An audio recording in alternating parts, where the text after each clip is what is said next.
In 1995, a British 10-year-old could disappear for 9 hours, no phone, no GPS, no check-ins, just a promise to be home by dark.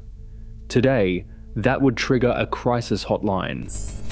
So how did a generation survive with nothing but landlines, 4 TV channels, and total street freedom? What was lost besides boredom, and why cannot we go back? The answer begins with the hidden machinery of analog childhood.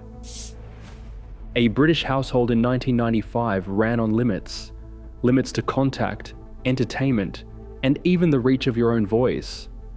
The family landline, usually fixed to a hallway table or kitchen wall, was the only way to call out or to be reached. There was no caller identification, just the ring and a guess at who might be on the other end. If a parent needed to make a call, everyone else waited their turn. For a child, that meant calls to friends were short, sometimes supervised, and often cut off by a parent who needed to ring Nan or to check a gas bill.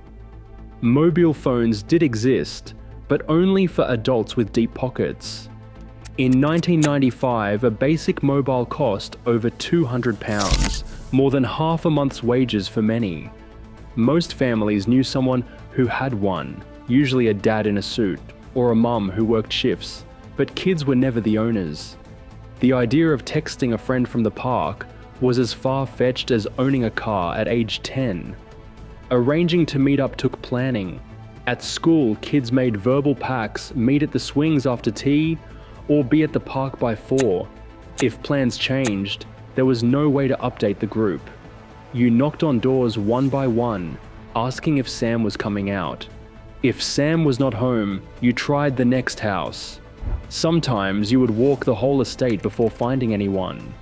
If all else failed, the public payphone was the last resort. A 10-pence coin bought a minute, if you could find a phone box that worked and was not full of chewing gum or rainwater. Entertainment ran on a strict schedule. 4 TV channels, BBC One, BBC Two, ITV, Channel 4, offered kids shows in short bursts, then vanished for hours. No pausing, no on-demand. If you missed Blue Peter, you waited a week. The family TV was a shared battleground, and arguments over remote control supremacy were as much a part of childhood as scraped knees. After school, the house emptied out. Parents trusted the rule that children should be back by dark. That was the only safety net. No GPS, no check-ins, no way to call for a lift unless you found a payphone and remembered your home number. Freedom was measured in hours and distance from the front door, bounded by the limits of technology and the faith that everyone would return for tea. In 1995, being unreachable was not a crisis. It was the default setting of childhood. A Saturday in 1995 meant crossing the threshold and vanishing into the neighborhood for hours. The street became a playground, ruled by whoever showed up first with a football or a new game idea. Games like British Bulldog, 40-40 and Kirby were the currency of the pavement. Kirby was simple. 2 kids, 2 curbs, 1 ball. Points came from bouncing it off the opposite curb. Traffic was the only real hazard. Football needed nothing but a batted ball and a pair of jumpers for goalposts. Disputes over whether the shot was in or out were settled on the spot, sometimes loudly, sometimes by a best-of-3 rematch. Cycling meant freedom. At age 8, it was not unusual to ride 2 or 3 miles from home, weaving through side streets, exploring woods, or racing to the corner shop with a £1 coin for sweets. Helmets were rare, and the only navigation tool was memory, landmarks, shortcuts, and the rule that if you got lost, you found your way back by tracing the route in reverse. The boundaries were flexible. Sometimes shout distance from home, sometimes as far as a friend's house in the next estate. No one tracked your location. If you fell off your bike, you brushed off the gravel and kept going. A scraped knee was a badge of honor, not a reason to go home. When rain shut down the outdoors, the action moved inside. Bedrooms turned into dens packed with Goosebumps books, Pogs, and football cards. The Game Boy launched in 1989 and was the holy grail of pocket entertainment. Pokemon arrived in 1996, but before that it was Tetris or Super Mario Land. There was no backlight, so you played by the window for extra daylight. The PlayStation 1 arrived in British homes in 1995, but even then gaming was a treat, rationed to 1 to 2 hours. Multiplayer meant sitting side by side, sharing controllers, and arguing over whose turn was next. No online leaderboards, no downloadable content, just you, your friends, and whatever skill you could muster. Reading was another escape. Goosebumps and horrible histories passed from hand to hand at school, dog-eared and covered in scribbles. Collections were a social event, football stickers swapped in the playground, pogs clattering on tarmac, arguments over shinies, and rare cards resolved with playground diplomacy.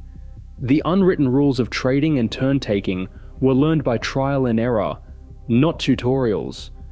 Every day these routines built a toolkit of negotiation, risk-taking, navigation, and boredom busting. The world was not safer, but it was navigated by children, not algorithms. For Gen Z, the idea of roaming miles from home with no way to call for help sounds reckless, even impossible. In 1995, it was just called Saturday. A British 10-year-old today spends an average of 6.5 hours a day looking at screens. By the time they reach age 11, 9 out of 10 own a smartphone, up from 0% in the 1990s. The phone is not just for calls, it is the remote control for life, the homework helper, the sleepover invitation, the diary, and the emergency contact list, all rolled into one. For most, YouTube and TikTok are the main source of entertainment, replacing scheduled television and playground debates about what happened on last night's episode.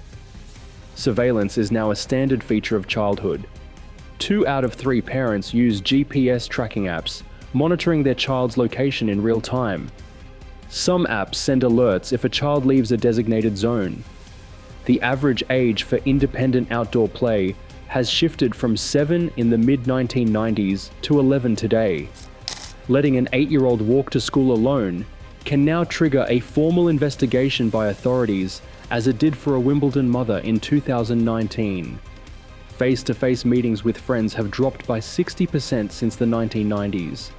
Only 1 in 4 children reads for pleasure each week, compared to nearly all kids a generation ago. Youth club membership has fallen by 40%, as funding shrinks and screens fill the gap. The freedom to roam, once a birthright, is now a managed risk, shaped by technology, policy, and parental anxiety. For this generation, being unreachable is unthinkable. Dr. Rachel Hewitt sees nostalgia for 1995 as misplaced. She points to the isolation and hidden bullying of the pre-digital era, when a child's world was limited to whoever lived nearby, and support networks for kids who did not fit in were rare. Today, she argues a child can find friends who share their interests or identity, no matter where they live. She highlights the drop in child abduction rates. In 1995, police recorded around 700 cases a year in England and Wales. By 2023, that number had fallen below 250, even as children spent less time outdoors. For Hewitt, the real danger is not technology, but the loss of youth services, funding for clubs and playing fields cut by over £1 billion since 2010, with 10,000 school fields sold off for development. She sees smartphones as a tool, a way to stay safe, to access help, to build communities that never existed for many kids in the 90s. Dr. Jonathan Haidt takes the opposite view. He warns the cost of safety is too high. Unstructured outdoor play, he says, is not just a luxury, it is a necessity for resilience and mental health.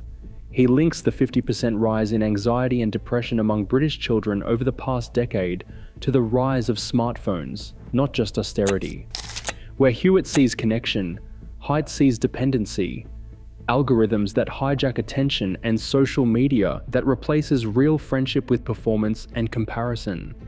For him, the loss of playing fields is a symptom, not the cause. The real issue is that children are being raised indoors, under constant surveillance, denied the risks that teach independence. Both experts agree that childhood has changed, but each sees a different culprit and a different solution. The evidence is split, and the stakes are personal. Today, British kids spend 75% less time outdoors than in 1995, and their world is shaped by algorithms, not adventure. The trade-off is real: safety for freedom, stimulation for resilience. What we choose next defines not just childhood, but the kind of society we become. Share your thoughts below.